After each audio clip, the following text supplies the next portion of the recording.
Why are you late again? I am late because my alarm broke. Uh-huh. An excuse using because. Very good grammar, but a bad excuse. It's not just a bad excuse. It's the truth. I mean, it was a technological failure of catastrophic proportions. Catastrophic proportions. Yes. The alarm. Yeah. It just sat there. Silent. It betrayed my trust in modern technology. It was mocking me. Okay. We'll get to the emotional betrayal from your alarm clock in a moment, but first, a welcome to everyone listening to the deep dive. Hello, everyone. Today, we're actually going to do something a little different. We are slowing it all down. Yeah, usually we're, racing through some really heavy stuff. But today it's back to basics. Exactly. But they're important basics, the kind of basics that really build the foundation for how you communicate. Right. We are going to be exploring the language of conflict. Arguments, excuses, and most importantly, the little words that connect all the logic. The logic word. The logic words. And because we want everyone to follow that logic perfectly, we're going to keep the pace very slow and very clear today. Okay, that's good for me. My brain is still booting up after the whole alarm clock incident. I can tell. But look, this is actually a really critical topic. It goes beyond just simple grammar rules. It's about psychology. What do you mean? Well, think about it. How many times have you been in an argument and you knew what you wanted to say, you felt it, but the words just didn't connect properly? All the time. Yeah. It's the worst feeling. You start a sentence with so much confidence, and then halfway through you realize you have no idea how to land it. You've painted yourself into a logical corner. Exactly. So I just sort of trail off and smile awkwardly. The smile of defeat. We know it well. Mm-hmm. Well, by the end of this deep dive, that's going to change. Our mission today is to help you win arguments. To win them? That sounds a little aggressive. Okay, or at least explain yourself much, much better using some very specific words. We've got a whole stack of notes here on vocabulary, logic, idioms. Yeah. We're going to sharpen your speech. So we're learning how to disagree more effectively. Precisely. Most people think arguing is about who can shout the loudest. It's not. No, it's about structure. It's about building a logical bridge from your mind to someone else's. So let's start where we began. Your lateness. Uh-oh. I feel like I'm on trial. When you're late, you're always on trial. Let's call this first part the anatomy of the excuse. Okay. You walked in and you gave me something. Was it a reason or was it an excuse? It was a reason, 100%. My alarm physically broke. Yeah. That is a fact of the universe. And this brings us to our very first key distinction, the difference between a reason and an excuse. I feel like the difference is just whether or not you believe me. Well, that's part of it, emotionally. But let's look at the function, a reason. A reason just explains the facts of a situation. It's objective. It's neutral. Like the train was delayed. Perfect. That's a reason. It describes a cause and an effect, and that's it. But an excuse, that's different. An excuse has a hidden agenda. Hidden agenda. Yes. It isn't just trying to explain what happened. It's trying to deflect liability. Liability. So, like, blame. Exactly. It's trying to avoid the consequences. It carries this little unspoken message of, please don't be mad at me. Okay. Yeah. So a reason is, this is what happened, and an excuse is, this is what happened, so please don't get angry. You've got it. That's the core difference. The excuse is focused on the emotional outcome. So what about the classic, my dog ate my homework? Reason or excuse? That is the textbook definition of an excuse. I mean, even if it were technically true and the dog did eat it, Right. the reason you're telling the teacher is not to inform them about your dog's diet. It's to avoid getting a bad grade. You're shifting the blame. Okay. So when I said my alarm broke, You were trying to avoid me getting annoyed with you. You were saying, don't direct your frustration at me, direct it at the entire consumer electronics industry. well, when you put it like that, it does sound a bit like an excuse, but it's also a fact. This is where it gets blurry for me. And that's the most powerful kind of excuse, the one that's based on a real fact. Because you can hide behind the truth of it to avoid the responsibility. So what should I have said? Well, a true professional owns the result. So you'd say, my alarm broke, which is why I'm late, and I apologize for that. Ah. So adding the apology takes the excuse part out of it. It neutralizes it. It shows you're taking responsibility for the outcome, not just blaming the cause. It removes the defensiveness. Okay, that makes sense. Let's look at another word that always comes up in these situations, opinion. Oh, I know this one. In my opinion, it's like a shield. A shield. How so? Well, you can say almost anything, and if someone disagrees, you just say, hey, it's just my opinion, and then they can't argue with you. That is not exactly how it works. Yeah. You can't have an opinion on a verifiable fact. Like, you can't say, in my opinion, Paris is the capital of Spain. Okay, fair enough. But in a conflict, it's a very important tool. People cause so many arguments because they state their opinions as if they are facts. Can you give me an example? Sure. If I were to say, pizza is better than sushi. Wait a minute. That's not an opinion. That is a straight-up fact. Pizza is objectively superior. And there. Right there. That's how arguments start. But cheese Yeah. and bread, it's scientifically better. You see, for you, it feels like a fact, but taste is subjective. The correct, less argumentative way to say that is, in my opinion, pizza is better than sushi. It feels weaker when I say it like that. It's not weaker, it's more accurate. You're signaling to the other person, this is my perspective, not a universal law. It softens the statement and invites discussion instead of a fight. So you use it for things that can be debated. Exactly. For instance, in my opinion, you should probably buy a new alarm clock. Ouch. Okay. I see what you did there. Very smooth. Just illustrating the point with a real-world example. Now, let's go back to your defense from earlier. You said a very specific phrase. I said, it's not my fault. You did. Which brings us to the verb blame. To blame someone is to assign responsibility for a negative outcome. So, don't blame me is a pretty useful phrase to have in your back pocket. It can be, but you have to be careful with it. If you're always the person saying, don't blame me, it can sound like you never take responsibility for anything. But what if it really isn't my fault? Even then, fighting about who to blame is usually a waste of energy in an argument. It's all backwards looking. It doesn't solve the problem. So what's the alternative? The alternative is to find a compromise. Compromise. Yeah. That sounds like giving up. It sounds like I lose. It's not losing, it's strategic cooperation. Think of it this way. If you and I are arguing and neither of us will budge even an inch, what happens? We just stand there yelling at each other forever. Exactly. We're just two brick walls. Nothing gets resolved. But if you can find a way to move a little bit, it encourages the other person to move a little bit too. Okay, so how do you do that without sounding like you're just surrendering? There's a fantastic phrase for this. It's so simple, but so powerful. You just say, you have a point. Do you have a point? Yes. Think about what that does psychologically. You're not saying, you are 100% right and I am 100% wrong. Right. You're just acknowledging that some part of their logic is valid. You're validating them. And the moment someone feels heard and validated, their need to shout and fight goes way, way down. That's actually really clever. It's like a verbal magic trick. It is. It de-escalates the entire situation. So if I say to you, you're late and that was unprofessional, and you just shout about your alarm. We're fighting. We're fighting. Yeah. But if you say, You have a point. Being late is unprofessional. My alarm did break, but you have a point. see? The entire tone changes. Yeah. You disarmed me by agreeing with me first. I like this. It's like a secret weapon. Mm. So we have opinions, reasons, excuses, blame, and compromise. Those are the building blocks of the argument, the concepts. But now we need the mortar to hold them all together. We need the logic word. We need the logic words. We're moving into the grammar, cause and result. Okay, this is where my brain usually just throws words at the wall and hopes they stick. That's a common strategy, but not a very effective one. Arguments live and die on logic. And in English, that logic is carried by two very important, very specific words. Yes. Because and so. Exactly. They're like two sides of the same coin. They just point in different directions. Okay. I want you to picture a timeline in your head. It moves from left to right, past to present to future. Got it. Timeline visualized. Okay. Let's start with because. The formula for because is this. You start with the result, and then you give the reason. Result, then reason. Yes.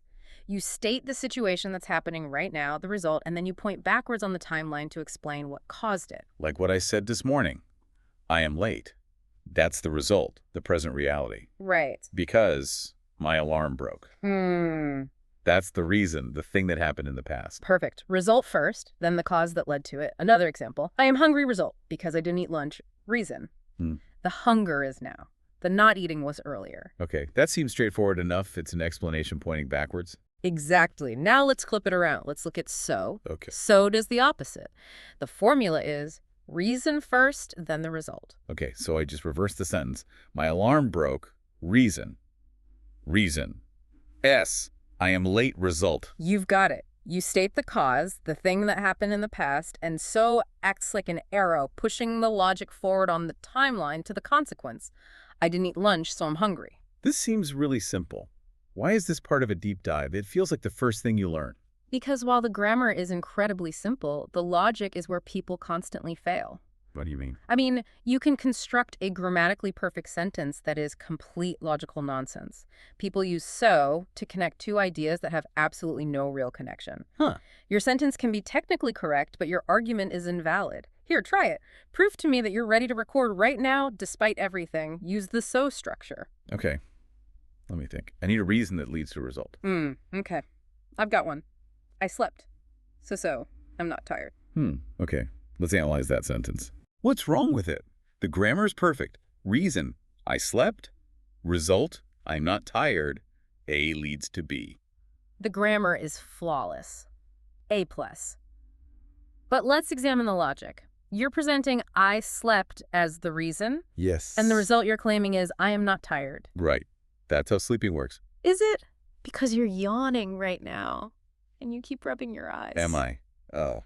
So while your sentence structure is perfect, the underlying logic is questionable. The evidence doesn't support your conclusion. Okay, you have a point. The logic was incomplete.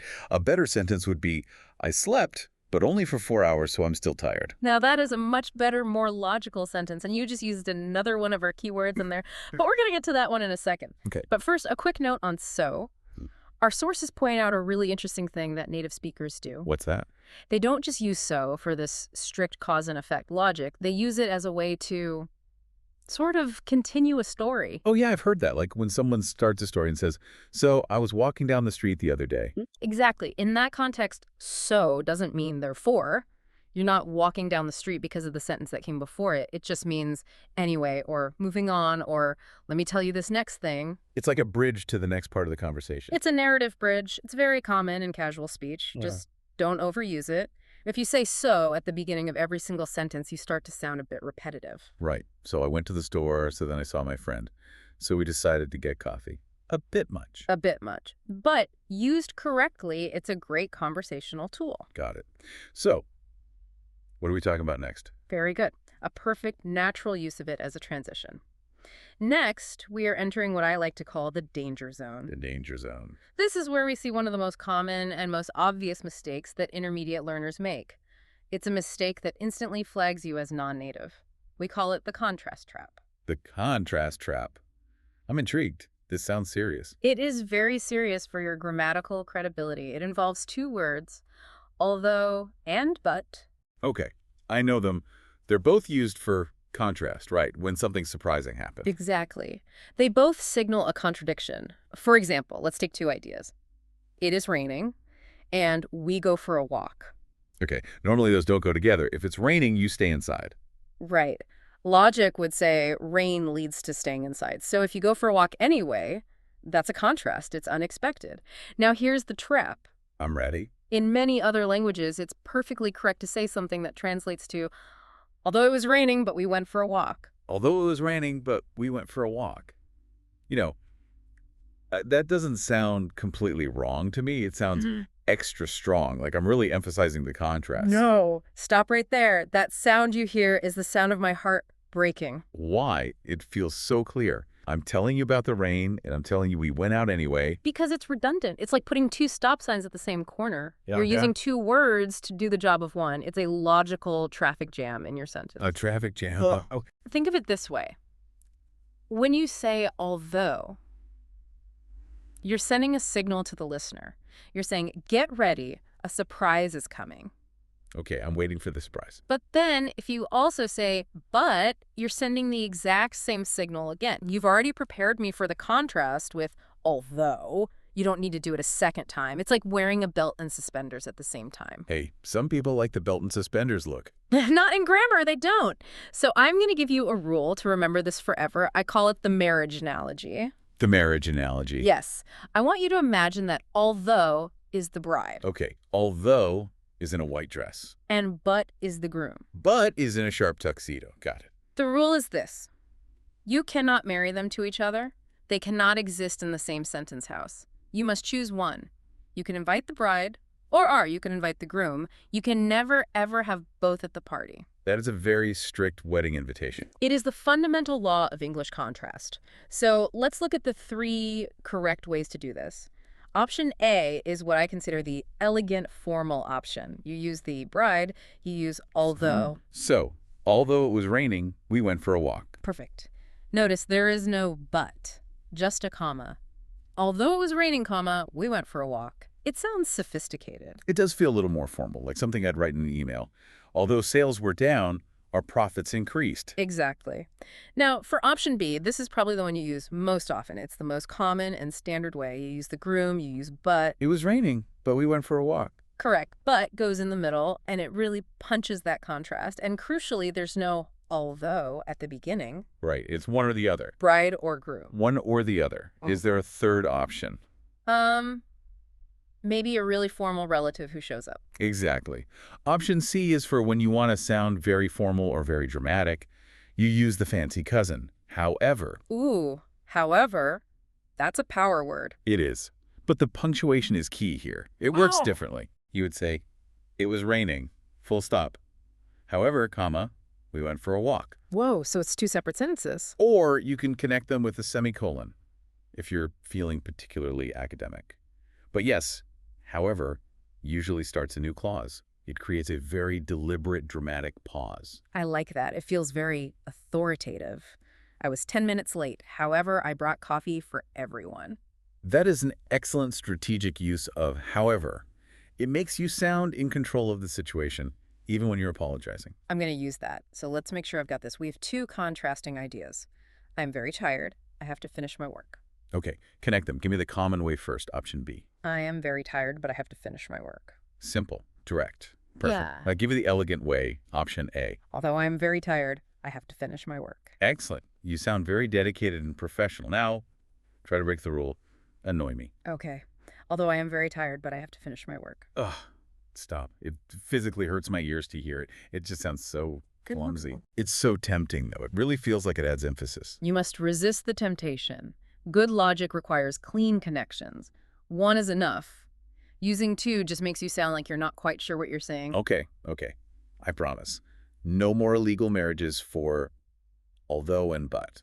One or the other. Good. Now that we have our core tools, so although and but, it's time to see them in action. Is this a pop quiz? It's story time. Oh, I like story time. I'm going to read a short story. It is called The Eternal Discussion. Sounds epic. And also vaguely familiar. It is a tale of conflict, indecision, and hunger. As I read, I want you and everyone listening to spot the logic words. Count them, see how they build the narrative. Okay, I'm listening to because. So, although and but. And also pay attention to the emotional arc of the story. It starts out hopeful, it moves to frustration, and it ends. Well, you'll see how it ends. I'm on the edge of my seat. All right, here we go. The Eternal Discussion. A man and a woman want to go out for dinner. The woman wants pizza because she loves Italy. The man wants sushi, although he doesn't actually like fish. Wait, that character seems flawed. Shh. The woman says, in my opinion, pizza is better. The man replies, but sushi is healthy, so we should eat it. They argue for a very long time. The woman is angry because the man is being stubborn. The man is hungry, so he eats an old, sad-looking apple from the fruit bowl. Oh, the humanity. Yeah. An old apple. Finally, they don't go anywhere because all the restaurants are now closed. Although they are still hungry, they are also happy. Why? Because they saved money. Wow. The end. That was a profoundly sad story, and I feel like I know those two people. It's a universal struggle, but let's deconstruct it grammatically. Let's look at the architecture of that argument. Okay, it starts with the initial conflict. She wants pizza. The reason. She wants pizza because she loves Italy. Result, followed by the reason. Simple enough. But then my character, the man, he wants sushi, although he doesn't like fish. What does that although tell you immediately? It tells you that his position is illogical. It's a contradiction. It flags his argument as strange right from the very beginning. Exactly. It sets up his internal conflict. Then he makes his case. He says, but sushi is healthy, so we should eat it. Let's break that down. There are two logic words in one sentence. Right. The but is there to contrast with her idea of pizza. It's a rejection. Correct. And the so. The so connects his reason to his conclusion. Reason. Sushi is healthy. Result. We should eat it. So his logic is, health is the most important factor, therefore we must choose the healthy option even if it's something I don't enjoy. That is a very noble, if slightly ridiculous, position to take. It is. Then the argument escalates. The woman is angry because the man is stubborn. Again, result first, then the reason. Straightforward. But then comes the saddest line in the whole story. The man's hungry, so he eats an old apple. The "so" here Yeah. really drives home the pathetic nature of the result. The cause is hunger. The direct consequence of their argument is this: depressing snack. It shows the negative outcome of their failure to compromise, which leads to the final resolution. They don't go anywhere because the restaurants are closed. The ultimate result of their argument is nothing. No dinner at all.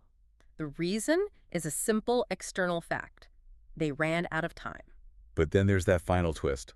Although they are hungry, they are happy. That's our big contrast word again. Normally, being hungry makes you unhappy. So, although, prepares us for a surprising explanation. And the explanation comes with our final word. Why? Because they saved money. And there it is. The story only works because of those connectors. Without them, it would just be a list of disconnected facts. Right, it would be. They are hungry, they are happy, they saved money. It doesn't make any sense. The logic words provide the relationships between the ideas. They build the narrative, they explain the why and the how. They turn a list of events into a story with meaning. So when we argue, we're really just trying to tell a better, more logical story than the other person. That is a perfect way to put it. You're selling your narrative. And if your grammar is weak, your narrative falls apart. Okay, so we've covered the logic words. What about some more colorful language? Ah, you mean it's time to move on to the picture words? Idioms. Idioms. These are fantastic shortcuts to complex ideas. Yeah. But you have to use them correctly, or you can sound very, very strange. Let's test you on the first one. See eye to eye. Yes. I think I know this. Stand up for a second. Excuse me. Just stand up. I want to demonstrate something. Okay, I am standing. Okay, now look at me. As you can see, I'm a bit taller than you are. A bit, yes. So if I look straight ahead, my eye line is above your head. And if you look straight ahead, your eye line is somewhere around my collarbone. Okay, and your point is? My point is, it is physically impossible for us to see eye to eye. Our eyes are at different levels. Sit down, please. Just sit back down. I was using literal evidence. That is not what the idiom means. It's a metaphor. It has nothing to do with your actual eyeballs. To see eye to eye on something means you agree completely, you share the same opinion or perspective. So it's about our mental viewpoints, not our physical height. Exactly. For example, my brother and I don't see eye to eye on politics. It means we have very different beliefs. Okay, so in the story, the man and woman did not see eye to eye on dinner. Not at all. They had completely different goals. All right, you get that one now. Let's try the next one. Meet halfway. This one I definitely know. It means to compromise. It does. The image is of two people on opposite sides of a room, and they both walk to the center to meet. It's used a lot in negotiations, right? All the time. Give me an example with selling something. Okay, I'm selling my old bicycle. Yeah. It's a classic. I want $100 for it. Yay. You come along and you say, I'll give you 50. Okay. I would say 50 is too low, 100 is my price. Let's meet halfway at 75. A perfect use of the idiom. We both give a little, and we find a point in the middle. Can I try to apply this to my lateness from this morning? I have a feeling I know where this is going. I was 10 minutes late today. What if, for our next recording, I'm only 5 minutes late?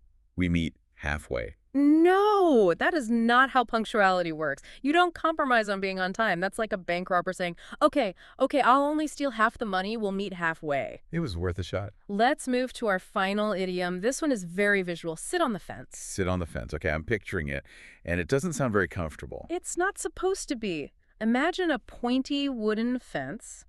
On one side of the fence is option A, and on the other side is option B. Option A is pizza. Option B is sushi. Perfect. So if you are sitting on top of the fence, where are you? I'm stuck in the middle. I haven't chosen a side. Precisely. To be sitting on the fence means you are undecided.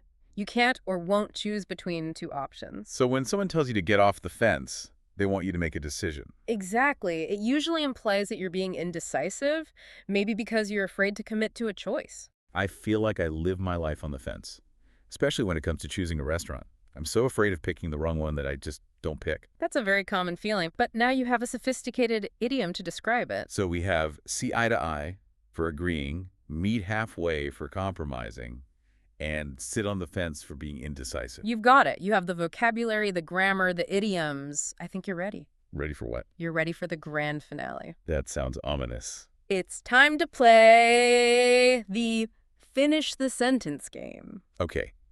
I am surprisingly nervous and excited about this. The rules are simple. I am going to start a sentence with one of our key logic words. Your job is to finish the sentence instantly with a logical conclusion. Instantly. No thinking, just logic. And I'm going to go fast.